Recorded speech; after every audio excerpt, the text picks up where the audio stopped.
Olá, bom dia a todos e todas. Como hoje é meu dia de rodízio em São Paulo, eu não pude chegar às 8h30 da madrugada para acompanhar o julgamento. Mas cheguei a tempo de ouvir a fala do Dr. René Ariel Dotti, assistente de acusação, em que ele se concentra, até onde eu pude ouvir, ele se concentra em defesa da Petrobras e fala da sua luta quando jovem pela campanha do Petróleo é Nosso. O que a gente precisa entender nesse processo, nesse julgamento que está acontecendo hoje em Porto Alegre, é o seguinte: isso não é o fim de nada. O mundo não vai acabar hoje. Isso pode ser o começo do que se pretende ser a parte final de uma novela mal feita. Quando se fala, por exemplo, em Petrobras, a maioria das pessoas deve ter visto o seguinte: até a véspera da derrubada da Dilma, todos os jornalões, todas as estações de televisão estavam dizendo que o preço da Petrobras tinha desabado. Petrobras não valia mais um figo podre, que os governos do PT tinham arrebentado a empresa, tinham roubado a empresa e que ela não valia mais nada. Muito bem, derrubam a Dilma, assume o Temer e da noite para o dia a Petrobras passa a valer uma fortuna. O atual presidente da empresa, que foi aí vivamente defendido pelo Dr. René Ariel Dotti, que é o seu Pedro Parente, o que ele está fazendo com a Petrobras? Ele está vendendo a Petrobras na Bacia das Almas, está vendendo a Petrobras a preço de banana no exterior. E é por isso que o preço da Petrobras está subindo de novo. Isso é um golpe velhíssimo nos processos de privatização. Nós vamos assistir agora o Dr. Fernando Fernandes, que é um grande advogado carioca, pouco conhecido, que está fazendo, nesse momento, a defesa do senhor Paulo Okamoto, que é o presidente do Instituto Lula. O aprofundamento de provas. Eu acho que a gente podia aproveitar o tempo em que o Dr. Fernando Fernandes faz a defesa do Paulo Okamoto para fazer uma consideração mais ou menos geral sobre a questão desse julgamento de hoje. Na verdade, o processo da Lava Jato é uma farsa, do começo ao fim.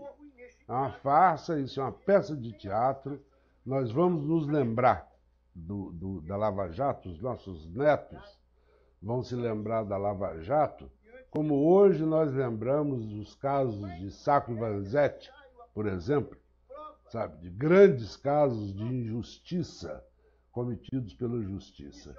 Isso aí é um processo que começa com a reeleição da Dilma e quando as elites brasileiras se juntaram e disseram o seguinte: não dá mais. Já perdemos a primeira vez para o Lula, perdemos a segunda vez para o Lula, perdemos a terceira vez para a Dilma, vamos perder agora a quarta vez, perderam a quarta vez para a Dilma e disseram: não pode continuar. Essa gente não pode continuar no poder fazendo o que estão fazendo. O quê? Porque estão roubando a Petrobras? Porque estão fazendo operação Mensalão, Lava Jato? Não, porque estavam fazendo uma revolução pacífica no Brasil. Estavam tirando 40 milhões de pobres da pobreza. E isso, os donos do Brasil, aqueles que são donos do Brasil há 500 anos, não podem suportar. Quem são eles? Não é uma abstração. É o grande capital financeiro, são as grandes corporações nacionais e internacionais, é a grande mídia que é defensora deles, desses grupos. Portanto, essa gente não consegue suportar um governo, e não é um governo socialista, não. Tem nada. Lula e Dilma não tem nada de socialismo. É um governo foram dois governos apenas progressistas, governos comprometidos com um pouco mais de justiça social num país injusto como é o Brasil. Tentaram de todo jeito ganhar no gramado.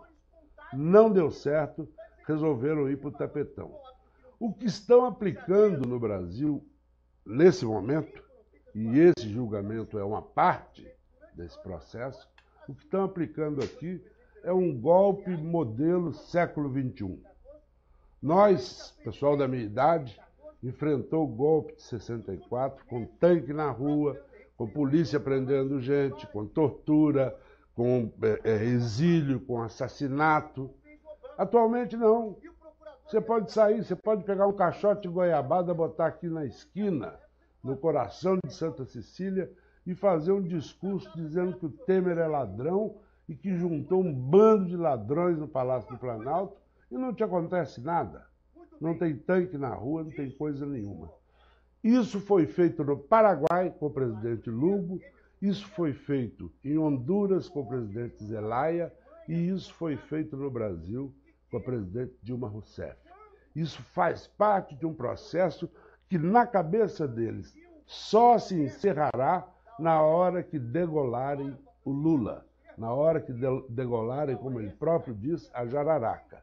Então, essa mobilização que nós estamos vendo hoje em Porto Alegre, essa mobilização que vem vindo há vários meses em defesa de Lula, na verdade não é em defesa de Lula, é em defesa de princípios, em defesa do direito da população de votar em quem lhe der na telha. Eu não dou a nenhum juiz, não dou a nenhum Sérgio Moro, não dou a nenhum Supremo Tribunal o direito de decidir por mim quem vai ser o próximo presidente da República. Posso até não votar no Lula, posso votar em outro. Agora, eu quero ter o direito de escolher em quem eu vou votar. Esse processo é isso. Não tem conversa, não tem explicação, não tem outra alternativa que não seja essa. Isso é um golpe do século XXI que nós estamos tendo o péssimo privilégio de testemunhar cara a cara hoje, graças à tecnologia.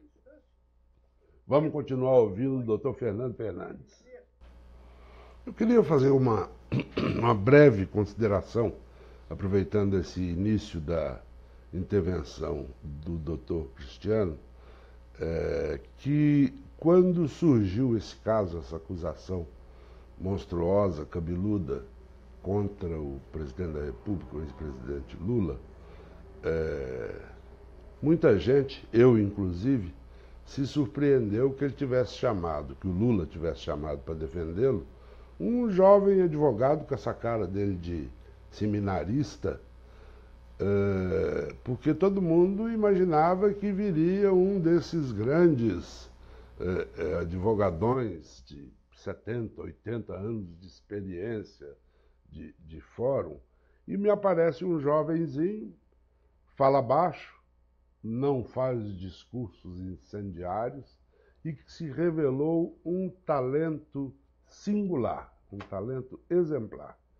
Ele e a mulher dele, Valesca Teixeira, que trabalham em conjunto, têm se revelado não só no Brasil, mas até a grandes juristas estrangeiros, como pessoas da maior experiência e da mais alta responsabilidade. Seria uma injustiça não fazer uma referência aqui ao Cristiano, que eu conheço muito superficialmente, mas que tem se revelado um talento como poucos, apesar de tão precocemente. Vamos ouvir o doutor Cristiano. Para aceitar a sua competência, a sua fictícia competência. Por quê? Porque ao final, na última decisão proferida no processo, o próprio juiz teve que reconhecer, depois de tudo aquilo que foi demonstrado pela defesa. Este juízo jamais afirmou, na sentença ou em lugar algum, que os valores obtidos pela construtora OAS nos contratos com a Petrobras foram utilizados para pagamento da vantagem indevida para o ex-presidente. Esta é uma afirmação textual do juiz de primeiro grau. Faremos um breve intervalo de 5 minutos e em seguida passaremos a essa etapa da votação.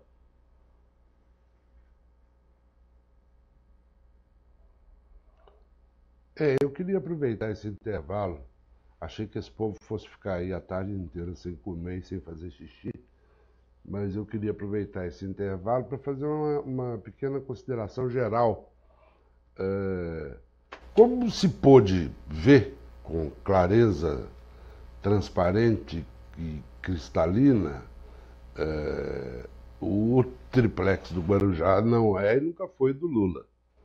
Ele nunca passou um dia lá, ele nunca passou uma noite lá, ele nunca recebeu as chaves, e a escritura está em nome do antigo dono da OAS, lá do tal Léo Pinheiro, que não chama Léo Pinheiro, tem outro nome, e que, aliás, não só está em nome dele, da empresa dele, que ele chegou a dar o apartamento como garantia para um negócio que ele fez com a Caixa Econômica Federal.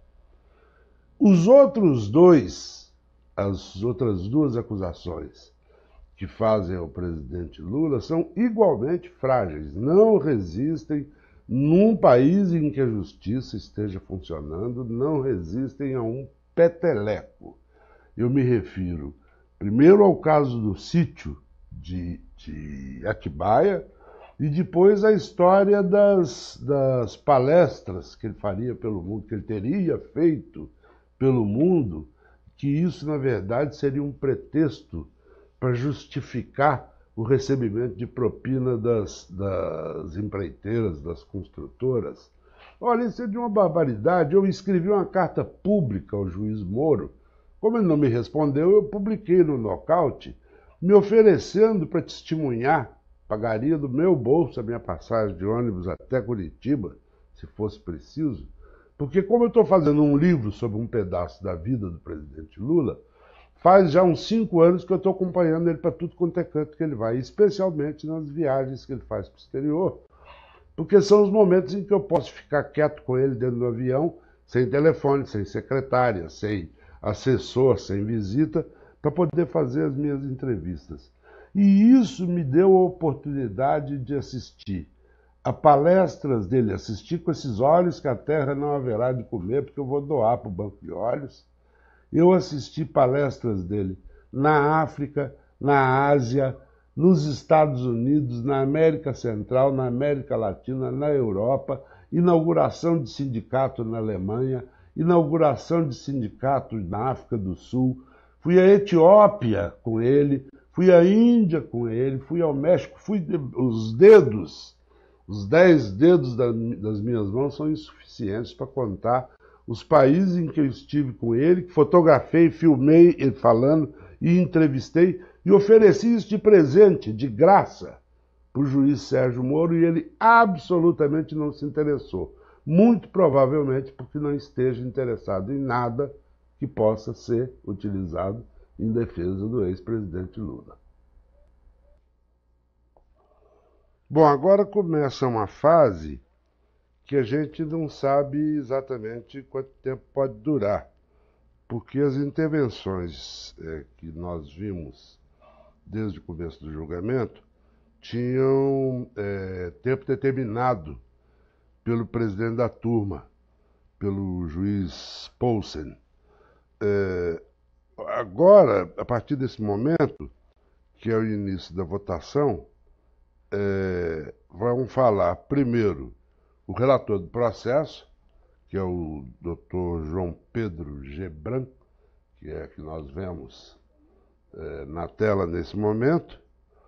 Em seguida vai falar o Dr. Leandro Poulsen, que é o revisor do processo, e finalmente vai votar o Dr. Victor Laus. Diferentemente das intervenções anteriores, para esses 3 desembargadores não há limite de tempo. Isso significa que eles podem falar 5 minutos, 10 minutos, ou 5 dias, 10 dias.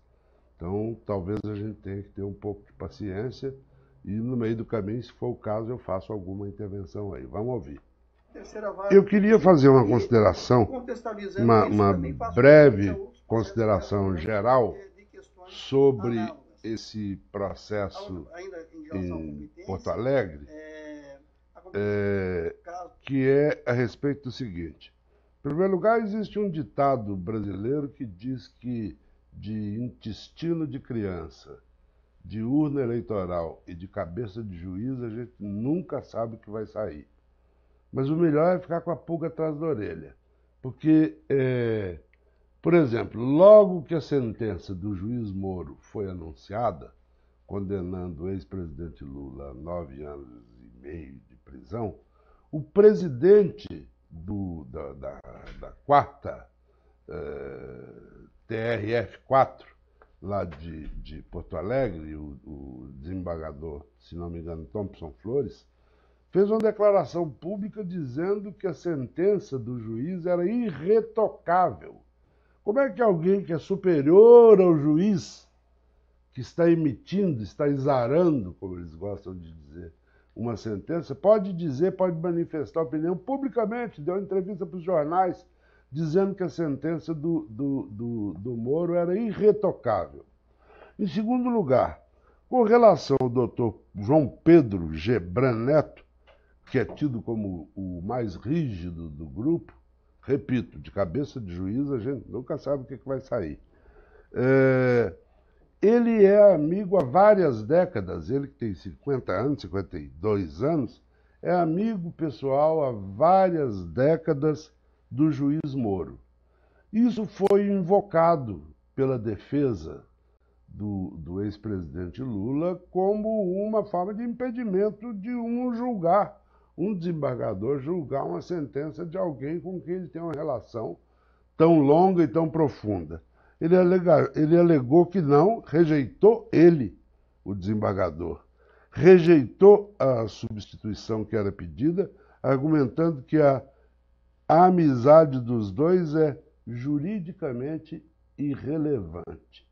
Vamos ver o que vem por aí. Evitar a exposição. Bom, enquanto ele está conduzido nesses preâmbulos aí, eu queria fazer duas observações. Primeiro é chamar a atenção das pessoas que estão assistindo para a presença de um senhor que está à direita dos advogados de defesa, um senhor de cabelos grisalhos, cabelos brancos e com fone de ouvido. Trata-se de Sir Geoffrey Robertson, conselheiro da rainha e representante do ex-presidente Lula na Comissão de Direitos Humanos da ONU e que está presente na sessão. A outra coisa que eu quero dizer é o seguinte: na hora que terminar o julgamento, nós vamos exibir, o Nocaute vai exibir uma entrevista realizada hoje pela nossa correspondente em Washington, Aline Piva, com o Mark Weisbrot, que é um economista que anteontem publicou um artigo importantíssimo no New York Times, dizendo que a condenação de Lula hoje, na segunda instância, seria uma calamidade para o Brasil, e ele comenta também, o Mark Weisbrot comenta também o possível papel que os Estados Unidos tiveram no golpe parlamentar que foi praticado contra Dilma e que contribuiu diretamente para a deterioração do Estado de Direito no Brasil. Portanto, não deixem de ver, a hora que terminar o julgamento, vamos dar tempo para a pessoa tomar um cafezinho e tal, fumar um charutinho, e em seguida vamos colocar no ar a entrevista do Weisbrot, que publicou a tal reportagem, tal artigo anteontem no New York Times. Talvez seja o caso de fazer mais uma intervenção. Eu acho que explicar nunca é demais. O que é a tal condução coercitiva? A lei no Brasil é clara. É o seguinte: se eu sou intimado uma vez por um juiz para depor, seja como réu, seja como testemunha, seja como for, e não compareço, o juiz pode me chamar novamente, o juiz ou a juíza, até porque já aconteceu com a testemunha num processo do qual eu era parte, pode chamar novamente, intimar novamente o réu ou a testemunha, e se não comparecer, na terceira vez, o réu é levado sob vara, como se diz vulgarmente, que é levado coercitivamente. Ou seja, a polícia vai na casa do sujeito, prende e leva para ele ser ouvido. O que fizeram com Lula foi o oposto. Primeiro, prenderam, levaram ele coercitivamente para o aeroporto de Congonhas, misteriosamente para o aeroporto de Congonhas. Aeroporto, em geral, é lugar de onde saem aviões, como se sabe. E antes que ele tivesse sido citado, seja pela primeira, seja pela segunda vez. Só uma pequena consideração para falar da questão da prisão coercitiva ou da detenção coercitiva que acabou de ser defendida pelo doutor Gebran Neto. O monitoramento identificou que alguns grupos sindicais e agremiações partidárias estão se mobilizando na tentativa de frustrar possíveis medidas cautelares. Essas medidas possivelmente ameaçam a integridade física e moral, tanto do investigado quanto dos policiais federais envolvidos. Não é possível. Não é possível. Assim, mas é preciso acreditar em Papai Noel. Eles levaram o Lula coercitivamente para protegê-lo, para proteger o Lula dos sindicalistas que podiam se juntar na porta da casa dele e agredi-lo a ele, Lula. Não, inacreditável, inacreditável. Mau sinal, hein? Quando um desembargador começa a dizer essas coisas, é mau sinal.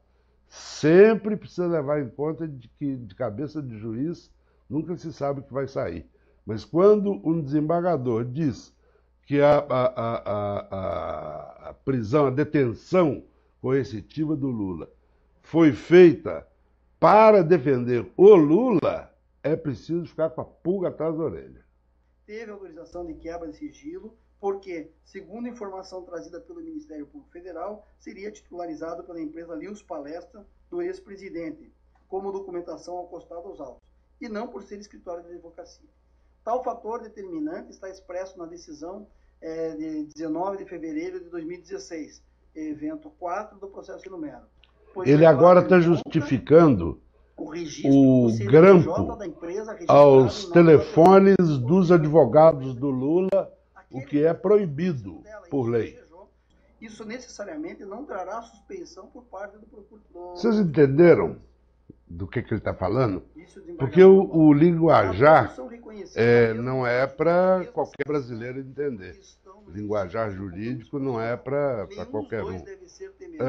A defesa do presidente Lula alegou que estava havendo, por parte dos procuradores do Ministério Público, um verdadeiro show midiático para poder fazer pressão sobre a opinião pública de que ele era culpado dos crimes de que é acusado.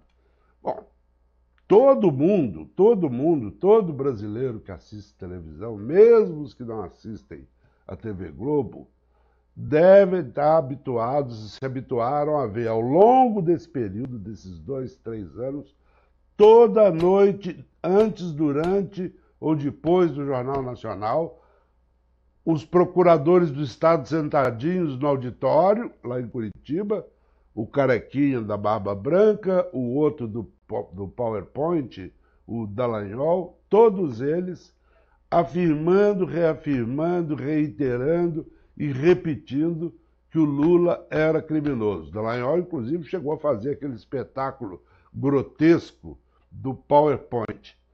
O que o doutor está dizendo, que a autoridade está dizendo aqui agora, é que isso não tem a menor importância, que isso não interfere de forma alguma no julgamento.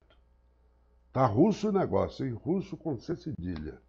Isso não desnatura ou modifica a compreensão com relação aos fatos imputados na... Aqui vale a pena outra tradução.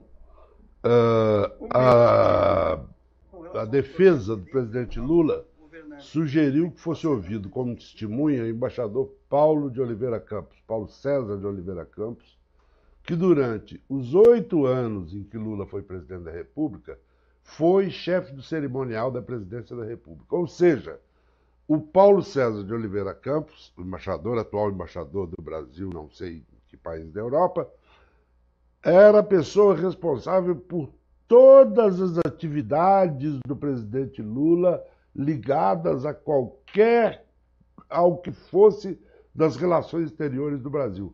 Entre elas, as viagens e as palestras que ele fazia. O que foi que aconteceu? Rejeitaram a indicação do Paulo César de Oliveira Campos, dizendo que isso não tinha nada que ver com o processo. Não vem ao caso, como eles gostam de dizer. Vamos continuar. Se deu. Tampouco é imprescindível para o crime a apuração Esse é o primeiro do voto. efetivo prejuízo da Petrobras. É. Isso digo em relação Deixa eu esclarecer ao isso. de perícia que foi indefinida. Por isso não se verifica Algumas pessoas estão perguntando, os valores da licitação e é não importante configuram esclarecer, essencial para que esse é o primeiro os voto. contratos Vão ser relacionados 3 à votos. denúncia, O primeiro é dele, do João consórcio Pedro Gebran Neto, que e é o relator do de processo. Abreu e Lima, Portanto, o processo que vai ser, e o que vai ser consórcio votado Compar, hoje de obra da é engenharia, o presidente voto dele. Getúlio Vargas, Em seguida vem compõe o acervo desembargador com a Leandro do Poulsen, fundamento que A, será o revisor do a processo, denúncia e a que prova. pode recusar, pode alterar, pode pedir vista, pode aprovar, pura e simplesmente. E em terceiro e último lugar, o desembargador Vitor Laus, que vai simplesmente votar a favor ou contra o relatório do desembargador Gebran Neto. Portanto, já é voto. Da Operação Lava Jato. Só para explicar o que aconteceu desde as 8h30 da manhã, primeiro falou o presidente da 8ª turma, abriu os trabalhos, em seguida o relator Gebran Neto lê o relatório, o Ministério Público se manifestou por cerca de meia hora, a defesa se manifestou a respeito de seus clientes, aí houve 2 advogados, em primeiro lugar o advogado Fernando Fernandes, que defende o Paulo Okamoto, que era, porque já foi absolvido, réu nessa causa, e em seguida o doutor Zanin, Cristiano Zanin, que defende o presidente Lula. Cada um deles falou por 15 minutos. A partir daí, que é o que nós estamos assistindo agora, falam os 3 desembargadores que estão votando. Em primeiro lugar, o João Pedro, desembargador João Pedro Gebran Neto, que é o relator do processo. Ou seja, o voto que vai ser a respeito do qual se vai deliberar é o voto dele, é o relato dele que ele está lendo nesse momento. Portanto, não tem limite de tempo. Pode ficar aí até depois de amanhã de noite, se ele quiser, a lei permite. Depois dele, falará o desembargador Leandro Poulsen, que é o revisor do processo. Ele pode fazer alterações aqui e ali no processo, eu não sei dizer qual é exatamente o limite das alterações, pode eventualmente pedir vistas ao processo, que significa levar para casa e devolver daqui a alguns dias, ou pode simplesmente revisar aqui mesmo o processo e a revisão ser aprovada pela turma, pelos 3 membros da turma. E, finalmente, falará o desembargador, depois fala agora o Gebran Neto, em seguida o Leandro Poulsen, e em terceiro e último lugar, fala o desembargador Vitor Laus, que vai votar. Vai votar, fazer a sua intervenção contra ou a favor do voto do Gebran Neto, revisto pelo Leandro Poulsen. Pelos cálculos do relator, do desembargador Gebran, a decisão deverá ocorrer por volta das 15 horas. Eu não sei se aí está incluído sanduíche, almoço, essas coisas, ou se eles pretendem ir direto. Eu acho que 15 horas é um pouco cedo demais a julgar pelo andar da carruagem. Portanto, tecnicamente, nós estamos do meio para o fim do julgamento. É isso aí. Atenção, isso aí é grave, porque ele está sustentando, o relator está sustentando que indícios sim são suficientes para condenar alguém. Que a soma de indícios pode ser suficiente sim para condenar alguém. Isso é uma barbaridade. Em qualquer lugar do planeta, você condenar alguém por indícios é uma barbaridade, é algo medieval. E está sendo sustentado por um desembargador relator do processo contra o Lula. Vamos lá. Nesse caso, ele está desenterrando, está exumando a tese que foi sustentada pelo juiz Joaquim Barbosa, no caso do Mensalão, que é a tese alemã, cujo nome me escapa agora, o direito do fato, domínio do fato. Domínio do fato, me salvou aqui o Moreno. Ele está desenterrando a tese do domínio do fato, dizendo o seguinte: se o Lula era o presidente da República e, portanto, o presidente da República manda no Ministério de Minas e Energia e o Ministério de Minas e Energia manda na Petrobras, tudo aquilo que acontecer na Petrobras é responsabilidade do Lula. É a tese do domínio do fato erradamente utilizada pelo ministro Joaquim Barbosa numa outra farsa, que é o processo do Mensalão. De novo, ele desenterra o domínio do fato. Não há necessidade da comprovação da participação ativa do seu Luiz Inácio em atos tais e tais e tais, assim, assim. É isso. Ele era presidente da República, portanto, se um funcionário do Ministério do Interior roubar uma galinha lá em Jericoacoara, a culpa é do Lula. Claro, você querendo prender, é o Voltaire, sabe? É a fábula. Voltaire não, é La Fontaine. É a fábula de La Fontaine. Se não foi você, mas então foi seu pai. É isso. É assim que vão condenar o Lula. Que estão querendo condenar o Lula. As referências aos indícios, prova direta e indireta, se tomados isoladamente, cada um desses depoimentos pode parecer frágeis. Mas, tomados eles em conjunto e somados com outras provas que... Vocês ouviram o que ele disse? É possível... Tomados confirmar individualmente, todos os depoimentos parecem frágeis. É isso. Eles querem juntar, fazer um bolo para tentar dar algumas substâncias às acusações. Mas não estão conseguindo. Até agora, não. O meritíssimo desembargador Gebran, Pedro Gebran Neto, está falando há 2 horas. Tinha prometido ser didático, mas não cumpriu. Falou um monte de coisa, falou de tudo.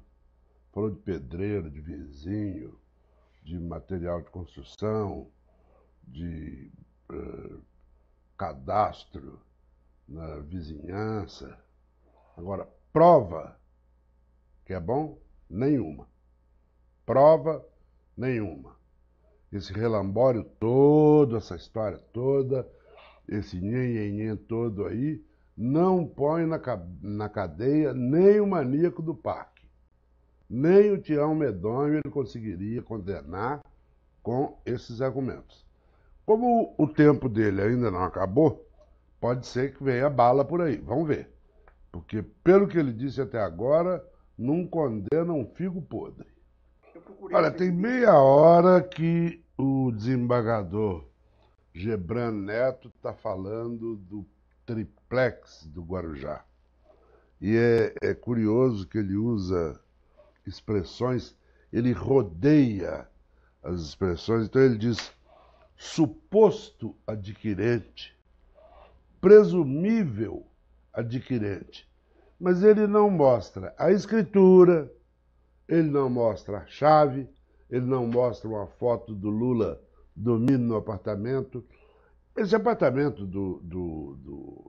pelas provas que o desembargador exibiu até agora, esse apartamento do Guarujá pode ser meu, pode ser do Gui, pode ser do Moreno, pode ser do desembargador. Esse apartamento pode ser do desembargador. A gente podia abrir um processo para o desembargador provar, data máxima, Vênia, Excelência, provar que esse apartamento não é seu. Porque ele é tanto seu, ou meu, ou do Moreno, ou do Gui, quanto é do Lula. Até agora não provou nada. Mas ainda tem tempo, ele ainda tem alguns minutos aí. Vamos ver, vamos esperar. Nós estamos vendo aí uma peça de teatro. O desembargador falou durante 2 horas e meia e não apresentou uma única prova de que o Lula tenha sido dono, tenha comprado, tenha sido proprietário por um dia que fosse desse tal apartamento do Guarujá. Qualquer lugar do planeta tem um negócio chamado escritura. Escritura. Você só é dono de um imóvel quando você tem a escritura na mão. No máximo, uma promessa de compra e venda. Ele não apresentou nada disso. É tudo suposto, é tudo presumível, é aquele que teria sido adquirente, mas ainda tem mais tempo, vai sobrar mais tempo. Agora, se for nesse tom, não condena. Pode até pretender condenar, mas não condena. Pode até condenar, mas a história vai absolver. Vamos comer um pedaço de pão e voltamos em seguida. Como vocês tiveram oportunidade de ver, o desembargador consumiu 3 horas e meia da paciência dos brasileiros para, no final, não apenas manter a pena que havia sido imposta ao presidente Lula pelo juiz Sérgio Moro, mas aumentá-la para 12 anos e alguma coisa. Eu tenho a impressão que algum dia, no busto que certamente os curitibanos farão em homenagem ao desembargador Gebran Neto, deveria ser imposta a seguinte frase, entre aspas, para que se saiba que é dele, quando várias vezes certamente sua consciência lhe perguntou: e a escritura? E a escritura? E a escritura do prédio do Guarujá? Ele respondeu o seguinte, que é o que eu defendo, que vá para o busto dele numa pracinha qualquer de Curitiba. É como se o apartamento tivesse sido colocado em nome de um laranja. Estamos mal de justiça. Vamos ver como é que vai terminar esse processo. Ampliando, portanto, a abrangência esse jovem jurista 2013, por sua que vez, nós estamos Lei Anticorrupção, ouvindo e vendo é o desembargador Leandro Poulsen, o mais velho, desculpe, o mais jovem dos 3 que hoje estão julgando o recurso do ex-presidente Lula. Ele é tido entre seus colegas como alguém dotado de disciplina prussiana. Ele tem livros publicados sobre crimes federais e o mais recente deles ele publicou no ano passado e dedicou a 2 colegas, ao Dr. João Pedro Gebran Neto, que nós acabamos de ouvir, e o Dr. Victor Laus, que nós vamos ouvir daqui a pouco. Parece que sempre sobra aquela esperança remota, solitária esperança do ditado popular que diz que de intestino de criança, urna eleitoral e de cabeça de juiz, a gente nunca sabe o que vai sair. Há uma particularidade importante com relação ao desembargador Leandro Poulsen, é que ele, além de votar como os outros 2, ele é revisor do processo. Então, teoricamente, ele pode fazer alterações na sentença original, no voto original, feito pelo relator, que foi lido na primeira fase, ele pode, teoricamente, tecnicamente, legalmente, pode fazer as alterações que ele quiser nesse voto do desembargador Gebran, só que essas alterações teriam que ser submetidas ao colégio dos três. Mas então, só para esclarecer que ele não está aí apenas como um dos 3 votos que vão decidir, não. Ele tem essa particularidade de poder fazer revisões no projeto.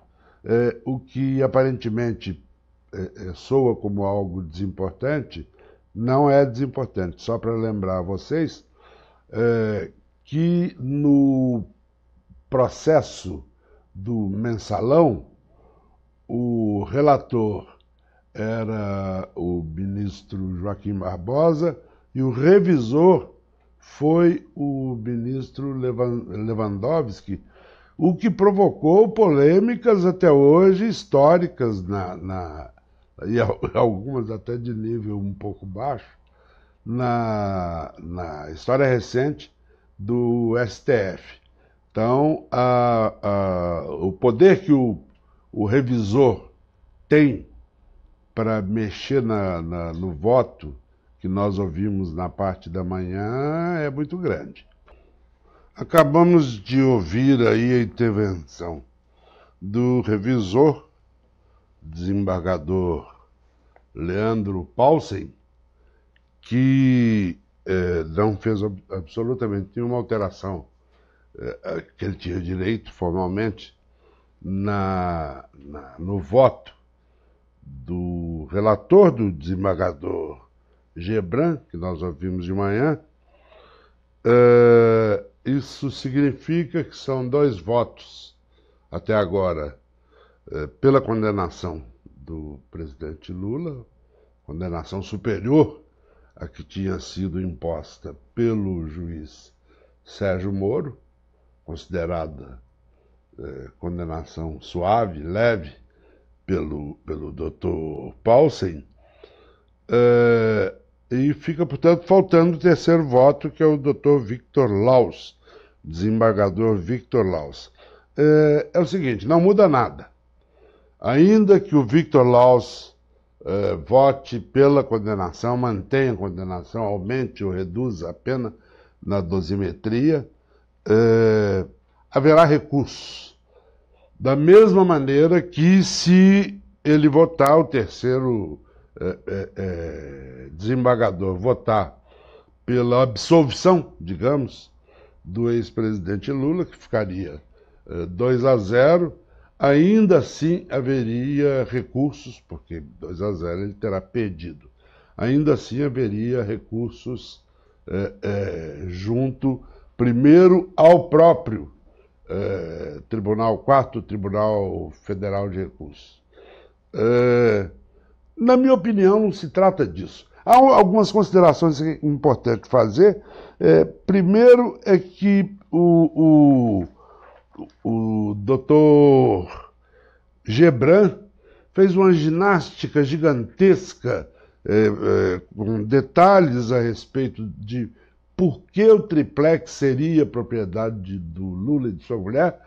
Já o seu sucessor, o Dr. Paulsen, já dá o triplex como propriedade do Lula.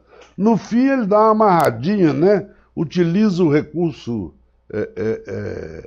usado antes pelo Dr. Gebran e diz que, no fundo, a OAS era o laranja do Lula. Um negócio meio inacreditável, difícil você ter uma empreiteira como seu laranja, que isso explica por que a OAS teria dado o tal triplex como penhor à Caixa Econômica Federal. Ele de novo volta à questão do domínio do fato, dessa vez mais insistentemente, dessa vez reiteradamente, volta à questão do domínio do fato, que é o instrumento que foi erradamente e injustamente utilizado por Joaquim Barbosa no julgamento do tal Mensalão, faz uma referência elogiosa à imprensa, disse que nem sempre, ele primeiro cita um artigo de imprensa para justificar uma conduta sua, e diz que nem sempre a imprensa deve ser levada em consideração de tal maneira, mas que em alguns momentos, se ela se soma a outros indícios, deve ser considerado, claro, isso é parte. A imprensa se somar a outros indícios para pretender o golpe de Estado é absolutamente natural que tenha agido assim. E algo que me chamou a atenção também foi o fato do doutor Leandro Paulsen, para mostrar que o Ministério Público e a Justiça Federal são instituições justas e que não cometem iniquidades, como quem diz, não pegamos só o PT, ele cita um rol de partidos também punidos pela Operação Lava Jato, e, para minha surpresa, eu não vi lá o nome do PSDB. E vários, tem PP, tem PTB, tem isso, tem aquilo, e eu não vi. É possível que tenha sido ali quantidade grande de papel, ele tenha saltado, tenha pulado o nome do PSDB. Ele cita todos os partidos, para não parecer que está perseguindo o PT, cita todos os partidos que foram, entre aspas, vitimados pela Lava Jato, e esqueceu de citar o PSDB. Saberá Deus por quê. Agora, o que eu quero dizer, finalmente, é o seguinte, que seja 3-0, seja 2-1, a batalha judicial ainda vai continuar. Só que, na minha opinião, não é esse o nosso campo. Não é esse o nosso campo, esse é o campo deles. A batalha judicial foi a mesma que levou a Dilma ao impeachment. A batalha judicial é que botou o Zé Dirceu na cadeia. A batalha judicial é que está querendo impedir o Lula de ser candidato a presidente da República. A nossa guerra é na rua. A nossa guerra é na rua. Que siga aí o doutor Cristiano Zanin com seu talento na guerra judicial, mas aí nós vamos perder. As cartas já estão marcadas. Só haverá uma maneira de nós ganharmos essa guerra, irmos para a rua. Aliás, eu aproveito para convocar os que estão aqui em São Paulo e nas adjacências para ir agora para a Praça da República, para onde deve estar indo também o presidente Lula. Vamos ouvir agora o terceiro voto, que é o do doutor Victor Laus. Dos três, ele é apenas o desembargador Victor Laus. Dos três, ele é o único que vota apenas como votante. Ele não vota nem como relator, que foi o primeiro caso, e nem como revisor, como foi o segundo. Vamos ouvir um pouquinho. Com essa decisão, tenho proclamado o resultado e declaro os trabalhos encerrados, agradecendo a presença a todos. Bom, eu detesto vir com essa conversa. Bem que eu falei. Mas se vocês olharem no nocaute, desde o dia que ele começou, eu estou dizendo que isso é um golpe de Estado e que esse golpe de Estado só se conclui na hora que degolarem seu Luiz Inácio Lula da Silva. Esse é mais um passo. Hoje foi dado mais um passo. Não é um passo definitivo. A guerra não acaba aqui, isso é apenas mais uma batalha. E se nós continuarmos achando que nós vamos ganhar a guerra aqui, nos tribunais, no Congresso, no Jornal Nacional, no Globo, na Folha, na Veja, nós vamos dar com os burros na água. Nós só ganharemos essa guerra.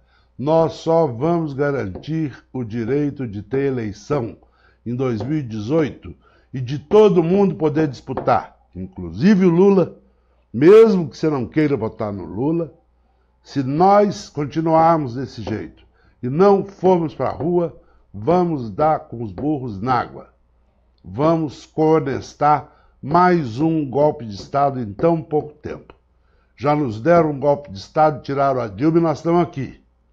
Vão dar um segundo golpe de Estado e nós estamos aqui. Temos que sair daqui. Vamos para a Praça da República. Boa tarde.